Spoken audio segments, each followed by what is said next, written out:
প্রতি ঘন্টায় একটি করে হিন্দু মেয়ে বাংলাদেশে ধর্ষিত হচ্ছে। এই বয়ান যারা দিচ্ছে তাদের পিঠের চামড়া কিন্তু আমরা এখনো তুলি নাই। কলকাতা প্রেস ক্লাবে জিজ্ঞেস করেছি যে বাংলাদেশের 1 নম্বর সমস্যা কি। আমি বললাম যে বাংলাদেশের 1 নম্বর সমস্যা হলো ভারত। বলে 2 নম্বর সমস্যা, আমি বলি এটাও ভারত।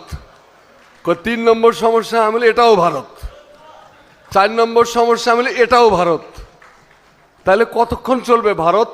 আমি বললাম যে অন্তত 84% সমস্যা ভারতের দ্বারা, 84 নাম্বার পর্যন্ত চলবে ভারত। এরপরে হলো আমাদের বেকারত্ব, দারিদ্র, কাণ্ডজ্ঞানহীনতা, লোভ ইত্যাদি ইত্যাদি। মালয়েশিয়ার একজন অ্যাম্বাসেডর ছিলেন বাংলাদেশে, তিনি আমাকে বলেছিলেন, আমি বললাম যে তোমরা এত উন্নতি করলে আর আমরা যে তোমাদের রাস্তাঘাট ঝাড়ু দেই, এটার মূল কারণ কি? মূল কারণ হলো আল্লাহকে হাজার শুক্রিয়া যে মালয়েশিয়ার 3 দিকে ইন্ডিয়া নাই। বলে ইন্ডিয়া মালয়েশিয়ার 3 দিকে নাই, এটাই মালয়েশিয়ার উন্নয়নের মূল কাহিনী আর কি।